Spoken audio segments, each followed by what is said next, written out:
Assalamualaikum warahmatullahi wabarakatuh. Kembali lagi bersama Bunda Bella Oktari dalam pembelajaran kimia online. Baik, pada pertemuan kali ini kita akan membahas materi tentang konsentrasi larutan. Pertama-tama, kita akan lihat definisi dari larutan. Nah, kira-kira teman-teman ada yang tahu nggak apa itu definisi dari larutan? Ya, larutan merupakan campuran homogen antara zat terlarut dan pelarut. Misalnya, di sini kita ada segelas air yang dicampur dengan 1 sendok gula pasir. Maka, campuran ini akan membentuk larutan gula. Gula kita sebut sebagai zat terlarut atau solut, sedangkan air kita sebut sebagai pelarut atau solvent. Nah, ketika gula dan air ini menyatu dengan sempurna, maka kita tidak akan lagi bisa membedakan mana zat terlarut dan mana pelarutnya. Maka, campuran ini disebut dengan campuran homogen. Nah, selanjutnya kita akan lihat definisi dari konsentrasi atau kepekatan. Konsentrasi dapat didefinisikan sebagai jumlah zat terlarut yang ada dalam sejumlah larutan atau pelarut. Misalnya, di sini kita punya gelas A dan gelas B yang masing-masingnya berisi 50 ml air. Kemudian, ke dalam masing-masing gelas ini kita tambahkan zat pewarna hijau, di mana pada gelas A kita tambahkan 5 tetes, kemudian pada gelas B kita tambahkan 10 tetes sesuai animasi berikut ini.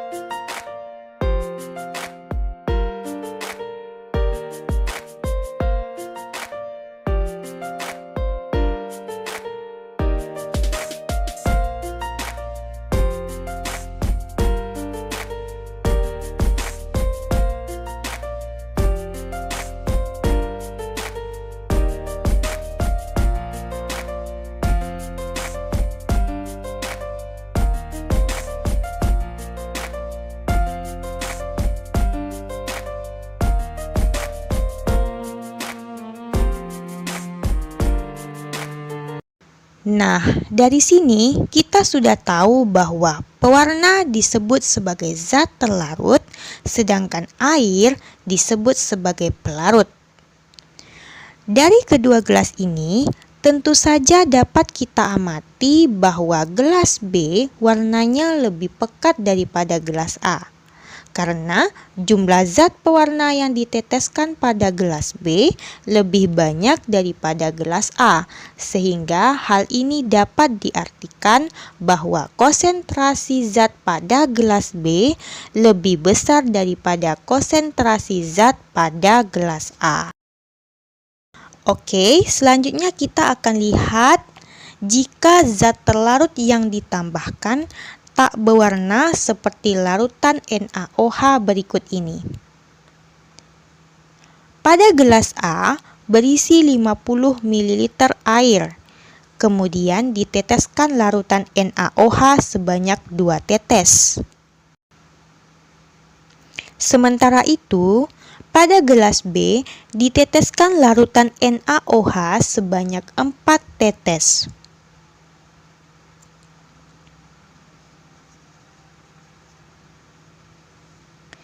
Nah, dapat kita amati bahwasanya penambahan larutan NaOH ke dalam air tidak mengakibatkan terjadinya perubahan warna. Dan jika kita lihat di dalam larutan ini, ternyata molekul NaOH pada gelas B lebih banyak daripada gelas A. Sehingga jika jumlah zat terlarut atau molekul NaOH di dalam gelas B lebih banyak daripada gelas A, maka konsentrasi zat pada gelas B akan lebih besar daripada konsentrasi zat pada gelas A. Nah, untuk konsentrasi larutan itu sendiri dapat dinyatakan dalam beberapa satuan, di antaranya molaritas, persen yang terdiri dari persen massa dan persen volum, dan fraksi mol. Untuk pertemuan kali ini, kita akan membahas mengenai molaritas dan molalitas. Baik, pertama-tama kita akan lihat definisi dari molaritas. Molaritas merupakan jumlah mol zat terlarut dalam setiap 1 liter larutan, di mana molaritas memiliki satuan mol per liter atau molar. Misalnya, di laboratorium kita melihat suatu larutan yang diberi label NaOH1M. Nah, ini mengandung arti bahwa dalam setiap 1 liter larutan ini mengandung NaOH sebanyak 1 mol. Atau jika kita melihat ada larutan yang diberi label HCl 0,1M, ini juga mengandung arti bahwa dalam setiap 1 liternya mengandung HCl sebanyak 0,1 mol. Untuk menghitung nilai dari molaritas, dapat kita gunakan rumus M sama dengan N dibagi V. Atau jika kita ingin mencari nilai mol, dapat kita gunakan rumus N sama dengan M dikali V, di mana M itu adalah molaritas dalam satuan mol per liter atau M, kemudian N itu adalah jumlah mol dalam satuan mol, kemudian P itu adalah volume larutan dalam satuan liter. Baik, kita lihat contoh soal yang pertama. Hitunglah konsentrasi larutan yang dibuat dengan melarutkan 7,4 gram CaOH 2 kali dalam 500 ml air. Nah, dalam hal ini, soal ini dapat kita analogikan sebagai berikut. Misalkan di dalam 500 ml air, di dalamnya terkandung CaOH 2 kali sebanyak 7,4 gram, di mana kita diminta untuk menghitung berapa konsentrasi dari larutan ini dalam satuan molaritas. Baik, di sini kita akan cari dulu apa yang diketahui dari soal. Pertama, ada massa dari CaOH 2 kali yaitu 7,4 gram. Kemudian MR dari CaOH 2 kali 74 gram per mol. Kemudian volume larutan sebanyak 500 ml, kita ubah ke liter menjadi 0,5 liter. Yang ditanya adalah molaritas dari larutan. Baik, dalam hal ini dapat kita gunakan rumus M sama dengan N dibagi V. Karena data mol belum ada, maka kita cari nilai mol dengan rumus N sama dengan M dibagi MR. M-nya 7,4 gram, MR-nya 74 gram per mol, kemudian gram kita coret, maka 7,4 dibagi 74 sama dengan 0,1 mol.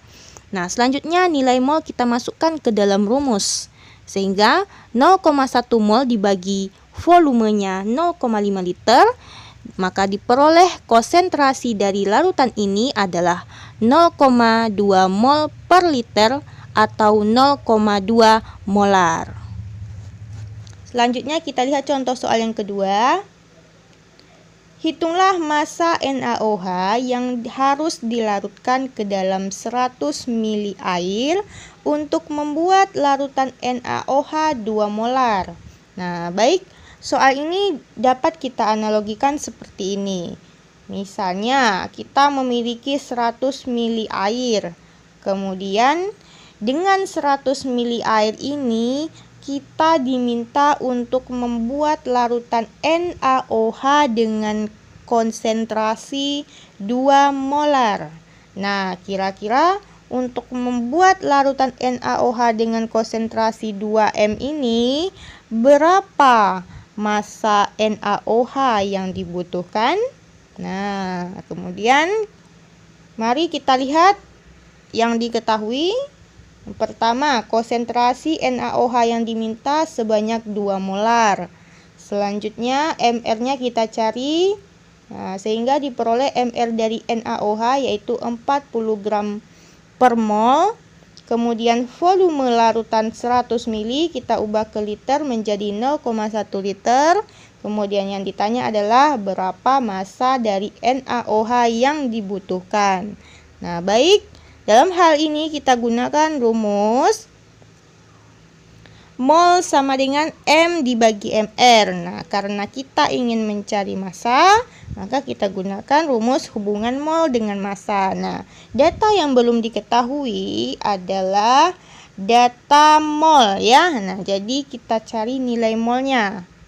Jadi untuk mencari nilai mol bisa kita gunakan rumus konsentrasi, yaitu M sama dengan N dibagi V, di mana konsentrasinya 2 mol per liter atau 2 molar sama dengan mol yang kita cari dibagi volumenya 0,1 liter, sehingga 2 dikali 0,1 molnya liternya kita coret, maka diperolehlah nilai molnya 0,2 mol. Nah, kemudian kita masukkan ke dalam data. Molnya 0,2 sama dengan M-nya yang kita cari dibagi MR-nya 40 gram per mol. Molnya kita coret, kemudian 0,2 dikali 40 didapatlah masanya sebesar 8 gram. Nah, jadi untuk membuat larutan NaOH dengan konsentrasi 2 molar dengan 100 ml air, maka NaOH yang dibutuhkan adalah sebanyak 8 gram. Nah, baik. Selanjutnya kita akan lihat definisi dari molalitas. Nah, di mana molalitas ini diberi simbol dengan huruf M kecil. Nah, baik. Molalitas merupakan jumlah mol zat terlarut dalam setiap 1000 gram atau 1 kilo pelarut. Nah, jadi apa bedanya dengan molaritas? Nah, kalau molaritas tadi jumlah mol zat terlarut dalam setiap 1 liter larutan, sementara molaritas jumlah mol zat terlarut dalam setiap 1000 gram atau 1 kilo pelarut. Nah, dapat kita lihat perbedaannya ya. Jadi, molaritas itu memiliki satuan mol per kilo atau molar. Nah, molaritas ini dapat kita hitung dengan menggunakan rumus M sama dengan N dibagi P. Atau jika kita ingin mencari mol, kita gunakan rumus N sama dengan M dikali P, di mana M itu adalah molalitas dalam satuan mol per kilo atau molar, kemudian P itu adalah massa pelarut dalam satuan kilo, dan N itu adalah mol dalam satuan mol. Baik, kita lihat contoh soal. Hitunglah nilai molalitas MgSO4 jika 12 gram kristal MgSO4 dilarutkan dalam 200 gram air. Diketahui MR MgSO4 sama dengan 120. Nah, baik. Untuk penyelesaiannya, nah, soal ini juga dapat kita analogikan. Misalnya, kita memiliki air seberat 200 gram. Nah, jadi di dalam 200 gram air ini mengandung MgSO4 sebanyak 12 gram.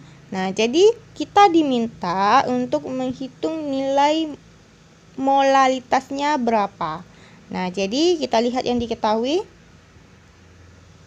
Nah, massa dari MgSO4 12 gram, kemudian MR-nya 120 gram per mol.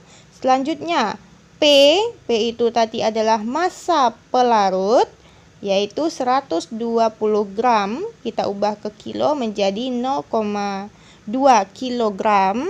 Kemudian yang ditanya adalah molalitas. Nah, baik. Dalam hal ini kita gunakan rumus M sama dengan N dibagi P. Nah, karena nilai molnya belum diketahui, maka kita cari nilai molnya dengan rumus N sama dengan M dibagi MR. Kita masukkan datanya, M-nya 12 gram, dibagi ml-nya 120 gram per mol, kemudian kita bagi, gram kita coret, 12 dibagi 120, maka didapatlah molnya sama dengan 0,1 mol. Kemudian molnya kita masukkan ke dalam rumus, sehingga M sama dengan 0,1 mol dibagi massa pelarutnya 0,2 kilo, sehingga didapatlah hasilnya 0,5 mol per kilo atau 0,5 molar. Jadi konsentrasi dari larutan MgSO4 ini adalah 0,5 molar. Nah, ini dalam satuan molalitas ya.